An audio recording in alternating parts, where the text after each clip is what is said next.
Winterizing your RV, why you need to do it.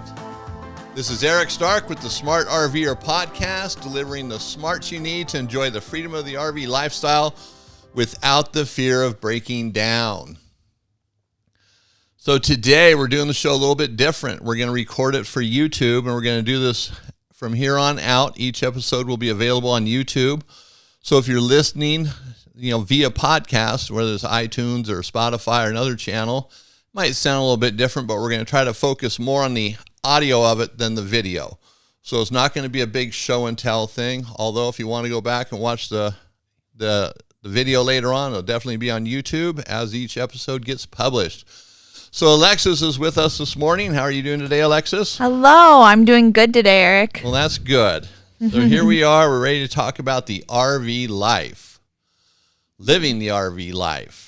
Mm-hmm. So this time of year, the leaves are changing around the country, or we're getting into it, and it's really quite a sight to see. They start changing color, and it kind of inspires people to get out and view nature, which, that's a great thing to do. It's one way to get out and get a little exercise, but more than that, it's a great way to get out and use your RV. So with an RV, you can go anywhere you want. If you think the leaves are changing, you want to see it on the West Coast, the East Coast, you can just take off and go. Here in Montana, they're starting to change, starting to fall on the ground. So I'm already dreading the great big cleanup of making leaves forever. Me too. And it piles up. I remember last year, God, we had so many leaves, it just seemed like endless. We tried burning them. That didn't work. It's just a chore no matter what. Did you jump in them? No, I took pictures of them. Oh, good. So, no jumping in them. That'll hurt my legs too much. So if you're thinking about that, wanting to get away, maybe plan your trip around where the leaves are, where they're going to be falling. You're going to see the change of seasons, as it were. The East Coast, I think, is more popular for it, has a bigger reputation for it, but leaves change in a lot of different areas, big trees. So check it out on a map. You can go and look. In fact, we have a link called, it's the Leaf Peeping map. So it sounds kind of odd, but that's going to be on our website, thesmartrver.com, under the RV Life section, actually under this episode as well. So if you want to go out and explore and find some different areas to go check out the leaves, now's a great time to do it. Start planning now. So by the time this episode airs live, it'll already be happening. But nonetheless, get out and do it. It goes on for quite some time, October, November, and it's really awesome to see. Sometimes even just seeing the leaves on the ground around the trees is pretty cool looking, because you see the massive amounts of them, Oh, yeah. A lot of people don't even clean them up, so they're there for months until the snow comes. It's a great look. That's right. So now we're going to get to the nuts and bolts of the show, staying on the road. And today we're going to talk about winterizing your RV and why you need to do it. So winter is coming. It might seem a little early for this. Maybe there's not snow on the ground where you're living and the weather's still, somewhat decent during the day. Might still be okay to go out RVing, but there can be a lot to do to prepare. It's not just a 5-minute thing. It's not something you just wake up and I'm going to do this today, because you might only do half of it. You're probably busy getting your house ready, maybe getting the yard kind of cleaned up, getting all them leaves out of there. So there's a lot going on. And so, it might make the to-do list overwhelming. And we don't want the to-do list to be overwhelming. What we really want is for you to be able to do this without stressing out. And that's why I'm here. This is my goal, to help you do that, the stress reliever. So you're still going to be work, but we're going to try to make it easier. So don't stress. Just do it as you can do it. Just the main thing is to get the fresh water done before it starts freezing. That's the most important part of winterizing, to get that freshwater system done. Otherwise, you'll just have ongoing problems come springtime. You don't want to miss that one. But let's break it down first. You have the inside of the RV, you have the outside of the RV. The inside basically consists of the freshwater system. The outside of the RV is everything else that, should be looked at, maintained at some level before you go into storage. It's not mission critical, but it's always good to just do it. That way you have one good last look at your RV before it does start snowing or it gets too cold to really do anything. You get that wet weather, all of a sudden leaks appear. It's harder to fix a leak when it's raining out or snowing or the roof's covered in snow than now when it's dry or drier.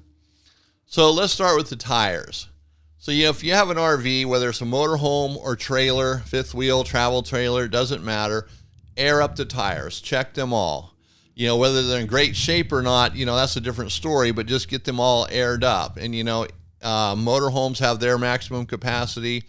All trailer tires should be at their maximum air pressure capacity. It's set on the side of the tire, the maximum PSI.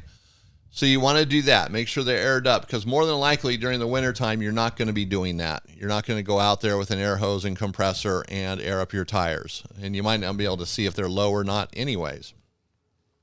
So air them up. And then take a look at your batteries. If they're lead acid batteries, if you're going to leave them out in the cold and they're going to freeze, make sure they're charged first. If you don't have a way to charge them outside, then take them out, bring them inside, and get them charged up. And since you have them out, you might as well leave them out. There's the ongoing debate over whether batteries can freeze or not freeze, or be left in the freezing temperature, I should say. Batteries can't freeze, but whether they should be left in the freezing cold. So that's a personal decision. There's a lot of people that just make sure they're charged up before the wintertime hits, before they go into storage, or they leave the RV plugged in so it's constantly charging. And we are talking about lead acid batteries right now, or AGMs. The ones those are the two.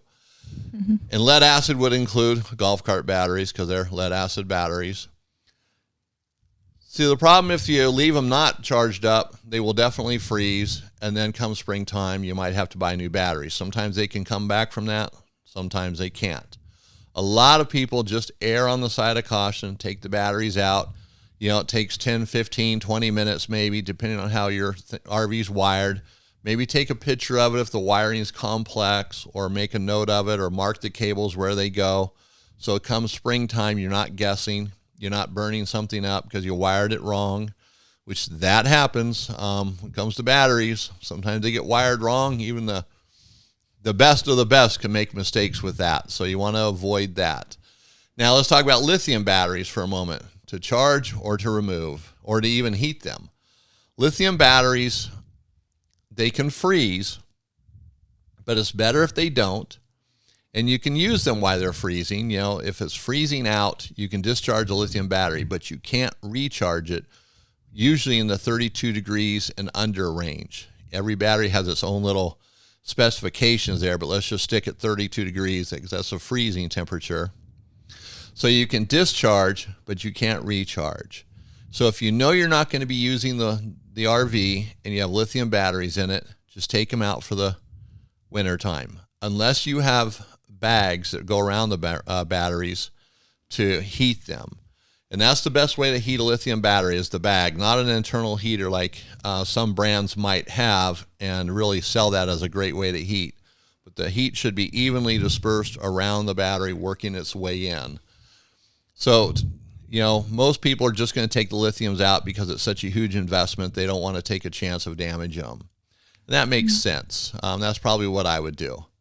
Well, that's what it is, what I do, even with all my batteries. They all come out during the wintertime. I got some NOCO chargers. They're smart chargers, and just hook them up and let them go. You can get them where they work on 1 bank, 2 banks, 3 banks, 4 banks, so forth, and they're great to have, easy to use. And they're smart, so they're going to charge it properly. So you can put them on and forget about it. So even if you have a good warranty, you should still take them out. You don't want to mess with that? Is that what you're kind of recommending? That's what I'm recommending. And so, speaking of a warranty generally you find out whether it's good or bad when you need it. It's kind of like insurance. Like those people in Florida, they're finding out a lot of those insurance companies now are going bankrupt. Yeah. So it's better to err on the side of caution. And those chargers aren't that expensive, especially compared to a battery. If you have more than one, makes life easier. And you'll always have a use for it, even during the summertime, Yeah. Battery goes dead or something happens, you got a way to charge them up. That's true. Okay, so we're going to jump from the ground to the roof now. And the roof, you want to get up there. And, I push the roof. Actually, everything we talk about is kind of a repeat sometimes. But We're going into winter storage, so you don't want any leaks to happen on the roof. You want to try to prevent as many as possible. Because remember, you're going to park that RV and maybe walk away from it for 4, 5, 6 months. And, there's hot days, cold days, and so that water, the snow is melting, freezing.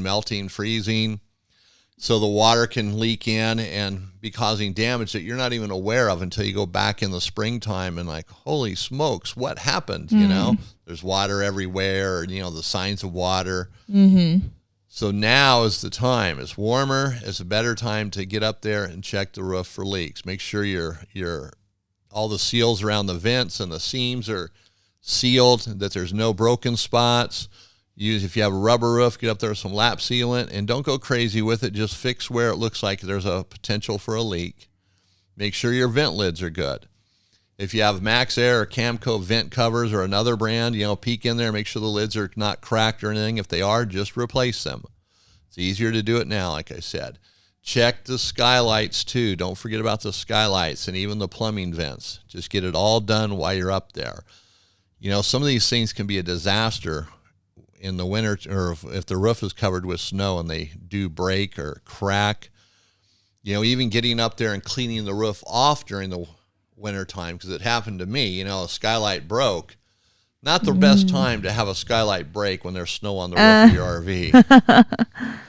And having the snow on the roof, it starts way up, or gets heavy, and so you might see the roof bowing on the inside. A lot of newer RVs have the curved roofs, or at least trailers do. Yeah. For better or worse, but you still want to get that snow off if you can. It can cause problems, and it also hides everything. If something did just break, you wouldn't even know it because the snow's covered it. So it's also going into your RV and checking it out once in a while in the wintertime too, making sure everything's good.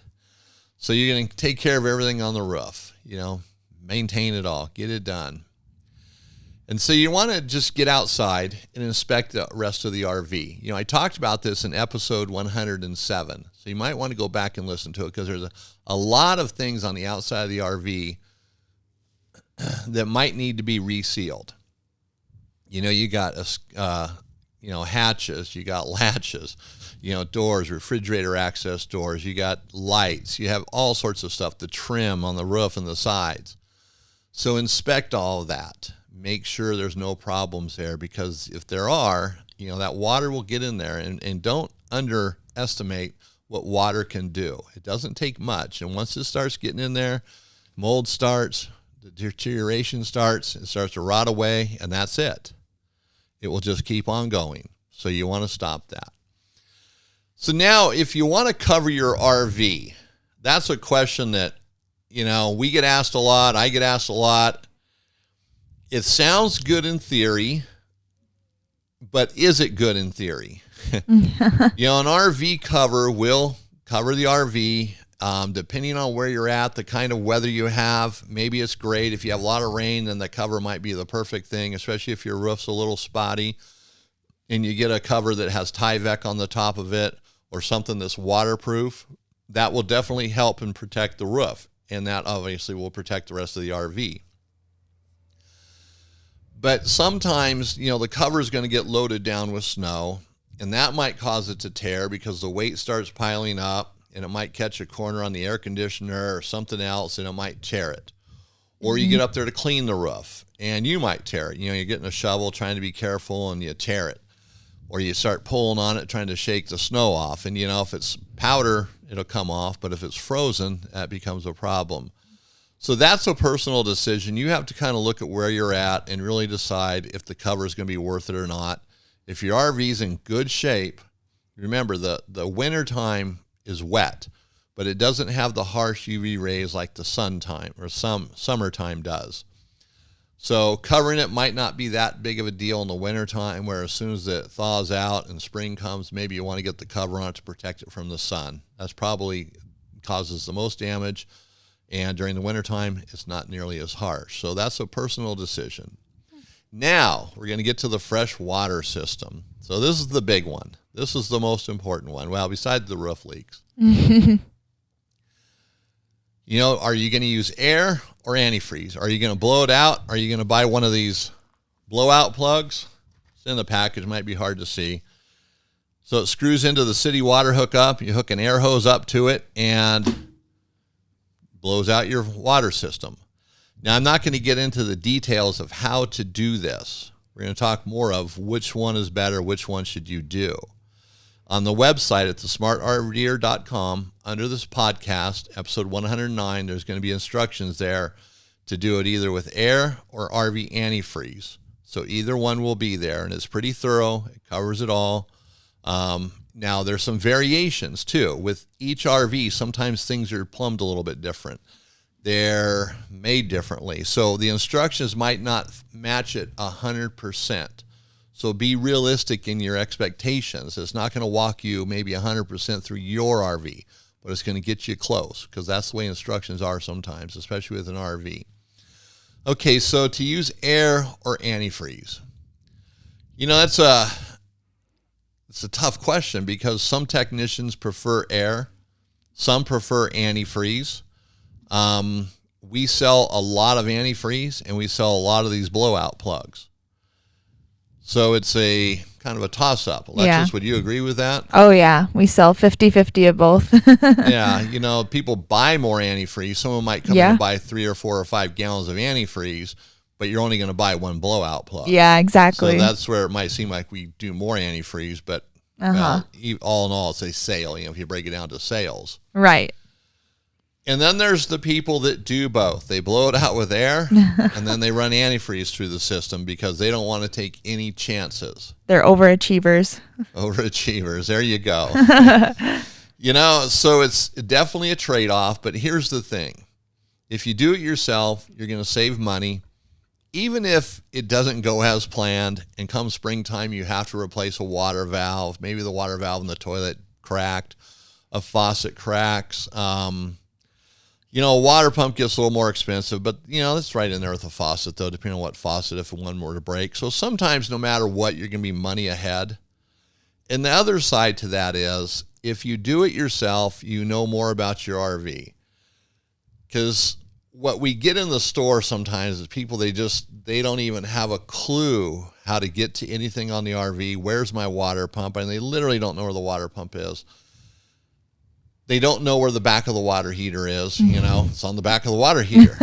How do we get to it? There's probably an access panel. They've never seen it, or maybe they've seen it 1,000 times, but they never associate it with anything. It's just something the manufacturer of the RV put in.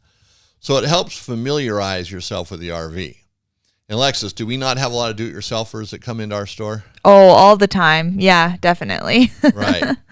We have a lot of them, and they're all learning, and it's interesting because it's a learning curve. Very much. So, and I'm not trying to discourage anybody from doing it. It's just the reality. Sometimes these things are there, and you don't even know they're there. I mean, we hear it all the time. No, there's no switch. There's no way there's a switch on the wall for that. I'm telling you, there's a switch. And they go back and they call us later on. Yeah, I found it. There is a switch. You're right. So it's not a matter of being right or wrong. It's just we have a clue, and we're trying to help everybody else to get a clue, make you the smart RVer. And so doing it yourself is not that hard. So don't panic, take a deep breath, and you can do this. And if you don't get it 100% right the first time or the second time, no big deal, because I'll guarantee you shops bungle it too. And RV technicians bungle it. And what happens when a shop does it, sometimes they make it sound like, oh yeah, come springtime, if anything's broken, we'll cover it for you. That's not always the case. The first thing they're going to say is, or accuse you of doing, is taking your RV out and using it. Then you did a haphazard re-winterize on it. That happens almost every time, unless you have a really good shop you go to. So don't sweat it. Even the professionals make mistakes here. So, I can't recommend one or the other. If you know you're not going to use your RV for 5 or 6 years, then don't do anything. It'll just freeze one winter, and every winter thereafter, it's already winterized, right? I mean, that's kind of what I did with my RV. Not intentionally, but that's what happened. But make a choice, and if you want to do both, do both. It doesn't matter if you want to run the air through it, then run RV antifreeze through it. That's fine too. But make the decision and just stick with it. And don't overthink it. You can only get so much water out of the system. There will always be some water left in it. Even running antifreeze through it, sometimes a little bit of water gets stuck someplace in a crevice of a valve or whatever, and it still might freeze. Those things happen. But just follow the instructions, and all of the winterizing stuff, the water heater bypass kits, they have instructions on it. There's a water pump converter kit for winterizing, and it's permanent. Same with the RV bypass or water heater bypass kit. So this would go on your RV water pump. There's instructions on it that tell you how to do it. There's pictures. So if you just follow the instructions, and like I said, if you go to smartrver.com and look at episode 109, there'll be links to these instructions. They'll be on our website, the smartrver.com. So it's just important that you get it done. It doesn't matter which way you go with it. Just get it done. Now, if you live in California, Central, Southern California, Arizona, Texas, Florida, there's some places like that where you don't have to do a thing. It's just nice temperature all year round. So this isn't going to apply to you. Although in some of those states, it does freeze a little bit in the wintertime. You might have in Arizona freezing temperatures in the month of January in the morning for a half an hour, depending on where you're at. So, that you probably don't need to do anything about. It's not going to freeze the inside of the RV. If you had a water line laying on the ground, it might freeze it. So that might be worthy of consideration. Cover it or bring it in, or just make sure there's no water in it. So different areas do different things. But, the main thing is to get it done. And then even in the wintertime, if you're not going to use your RV, even if you're in Arizona, someplace like that, just look at it as an opportunity to get out there and check everything out before you stop using it for 5 or 6 months. Just a good way to get some of that maintenance done. And then while you're doing this, you're just looking at the whole RV. So it's a good time to just see everything it might need, and you might look at it and say some of this stuff can definitely wait till springtime. So make a list and put it on the list and keep the list going. There's always something to do with an RV, but keeping track of it's most important. So when you're out using the RV, it doesn't come back and bite you. All right, so go to the smartrver.com and download the complete guide to winterizing your RV's freshwater system today. That way you have it. All right, so now we're going to the next stop. Today we are going to Bristol, Tennessee. Woohoo! I had to pause there because I always think of Bristol, Indiana. Oh, sure. Yeah. The RV capital of the world, and that's where Bristol Manufacturing is. It's owned by LaSalle Bristol. Hey, I didn't know that. So there you cool. go. So that's how my mind works. It's always in RV mode. I love it. For better or worse. Exactly. Okay, so Alexis, this is your area of specialty. Yes. What is there to see in Bristol? Why would I want to go to Bristol, Tennessee? Well, do you like race cars? I do. Then that might be a really good reason, because they have the Bristol Motor Speedway there. Very, very popular, very exciting. All right, I'm glad you brought that out because I was going to call you out on that one. Yeah, so that's, a lot of these speedways in Bristol and some of the others, they're just cool to see no matter what. Yeah, absolutely. Especially if you could get in there after hours or one that's deserted. Yeah. But yeah, so that's a great place to go. You can spend a week in there for a big race. That'd be nice. And so what else is there to do besides the racing? That's not for everybody. Right. That's pretty exciting. But there's also the Bristol Caverns. I guess you can go down there and take a tour. That might be kind of fun if that interests you. There's also a really big lake there, South Holston Lake. So if you're into fly fishing, that might be a good option for you. Okay. So back to the caverns.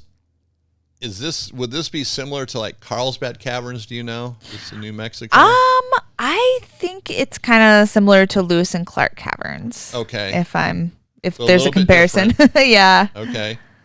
So most everybody knows about Carlsbad Caverns. It's quite a place to see. But any set of caverns you can find are pretty cool. Right. Exactly. Even if they're not the same as the last ones you're at, they're still very interesting. Yeah. Yeah. There's some in Arizona. I can't think of Karcher Caverns. Oh, okay. Yeah. They're pretty cool. And so, yeah, all right. So that would be a good one to go see. Mm-hmm. Definitely something you want to bring a camera with you. Oh, yeah. Go do. Because sometimes when you take a camera in those dark places, it brings out stuff that you can't see with your eyes when it flashes. Yeah, like bats or something. Bats or anything. It'll bring out the colors. They might be more vibrant than what your eyes can see. Yeah, that's true. You know, unless they have it really lit up. And now the lake has trout and fly fishing. Is there anything else going on at the lake? Can you water ski there? Or? I'm pretty sure you can do whatever interests you. They probably have kayaking, all that kind of thing. So you might want to explore that a little bit. All right, very good. And then we're always talking about food wherever we go. Oh, yes. Got to have food places in mind. What's on the menu in Bristol, Tennessee? Well, for one, there's Cootie Brown's. I think that's kind of a southern thing. I think it's a chain. They have barbecue there. So barbecue. Yes, barbecue. Barbecue's always good, no matter what, right? That's right. Doesn't even matter. Exactly. Even sometimes bad barbecue's good. As long as you put enough sauce on it, it's always good. There you go. Yeah, and good barbecue sauce. That's important too. And coleslaw or slaw. Oh, yeah. Okay, so what else is there? Not everybody might want barbecue, so. Right. They also have a restaurant called The Angry Italian. So you can imagine what they serve. The Angry Italian. Sounds interesting. Good name. Mm-hmm. There's always an Italian restaurant, it seems like, everywhere. Oh, yeah, usually.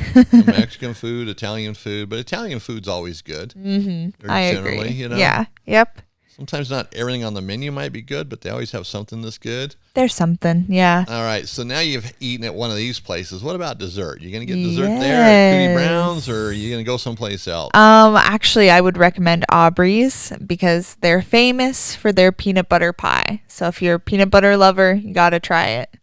Peanut butter pie. So that must be like a cream that's made with peanut butter. Exactly. Can you imagine a pie, just solid peanut butter? That'd be pretty hard to eat. Yeah, that wouldn't be good, would it? No. PB&J pie. Okay, so I'm sure there's more places to eat there. Those are the ones that just stood out to you as being, the really good places. Yep. Or the unique places. Okay, so now what about staying in Bristol, Tennessee? Oh, man, yeah, there's so many places to stay. For one, if you want to stay close to, if you're coming there for the Speedway, a good place to stay would be the Bristol Campground and Event Parking because it's right next to the Speedway. They have, I mean, it's so huge. They have over 2,700 camp spots there, so you'll probably find one. Wow. For that. That'd be nice. And there's one at the lake as well, or a couple? Yeah, there's a Lakeview RV Resort, and they advertise free Wi-Fi. And then Lake Retreat RV Park. It's supposed to be really pretty there. Okay, very good. So free Wi-Fi, remember that. You can get there and check out the smartrver.com on their internet for free. Yeah. Can't beat that. No, you probably can, but while you're there, check it out. Okay, so then one of these has really good views you mentioned here, Lake Retreat RV Park. Yeah, it's supposed to be really pretty, really good views of the lake if you're going to stay there. All the camp spots are close. Right, so the one at the Speedway or next to the Speedway is 2,700 camp spots. Mm-hmm. I'm sure that's like cattle, you know. Yeah. You know, you're going to be there for the weekend and for the race. So the race is going to be the focus of your attention. But if you're there kind of for the weekend and the race and other things, one of these other places might fit you better. Yeah, exactly. Unless you're just the diehard race fan, because I'm sure it's pretty interesting to be in a campground with 2,700 RVers wanting to watch a NASCAR race. It's probably pretty fun. Pretty rowdy. All right, so when's the best time to go? Well, you can travel to here any time of the year, but April to June seems to be really the hot spot to go because it's really good weather and the races are at their high peak. So if you're going for that, you might want to check out these months to travel.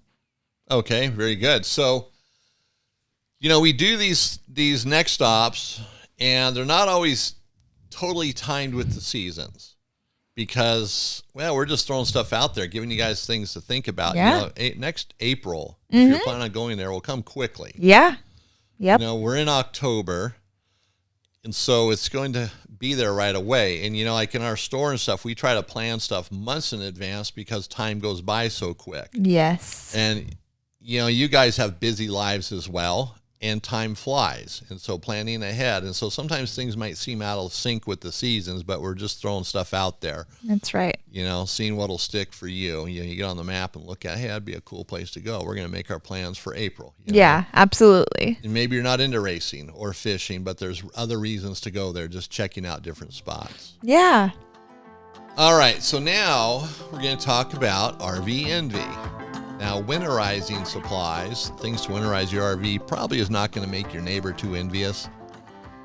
Probably not make anybody real envious because, just winterizing is work. You got to put some stuff on the water heater if it doesn't have it. So everything that you're going to need for winterizing, I'm just going to make this simple, is going to be on our website at smartrvpartcenter.com. I used to say Arizona RV Parts Center. Now it's smartrvpartcenter.com, okay? So when you go there, that'll be the new name. Hopefully a new look. Time. Remember I just talked about time. Because everything you need, maybe your RV's already set up for it and all you need is RV antifreeze. So you just got to go to the local RV store and buy some RV antifreeze. And speaking of which, you want to buy some early because people do run out of it. Sometimes it becomes very hard to get. Come October, November, December. I think last year in January, we were down to like 3 gallons, 6 gallons for almost the rest of the season. Yep. So you want to get it early. And we sold a lot of it. It goes fast, especially if there's a cold snap that comes out of nowhere. Then you can get caught off guard. But your RV might be set up for it, so you don't need anything other than RV antifreeze. But if your RV hasn't been winterized and it needs stuff, then you want to get on that early as well because even the supplies can become short. So check out your RV. If it's new to you, see what it needs. If you've already had it for a couple winters, then you know exactly what to do. So go to the smartrvpartcenter.com, and I'll have a link on the website, episode 109, at thesmartrver.com. Names might get confusing. Everything's revolving around the smart RVer. Do you see a theme there? Okay, so one other thing. We're coming to the end of the show here. That went by quick, or it seemed like it went by quick. Seemed that way, Alexis? It did. Maybe it's because we're recording it 2 different ways. Millions of people watching it every time. It's very powerful. Plays with the mind. So one thing we're going to start doing that's going to be new, besides today and how we're doing this show, on every other Friday. So our podcasts come out bi-weekly. So the weeks in between, on Friday, we're going to have what is called Free Tip Friday. It's going to be 1 tip in 10 minutes. And that will be recorded on audio and put on YouTube. So either way. So if you're listening to iTunes, you'll get it on iTunes. If you prefer to go to YouTube, it will be there. So that's going to start November 4th. So November 4th will be the beginning of Free Tip Friday. 1 tip in 10 minutes. Mark your calendars. Mark your calendars. What if they ever say that by mistake at a NASCAR race? Gentlemen, mark your calendars. All right, so I want to thank everybody for listening today, and Alexis coming in and helping us out with the next stop. So this is Eric Stark with the Smart RVer Podcast. It's been great hanging out with you. If I don't see you on the road, let's connect at thesmartrver.com.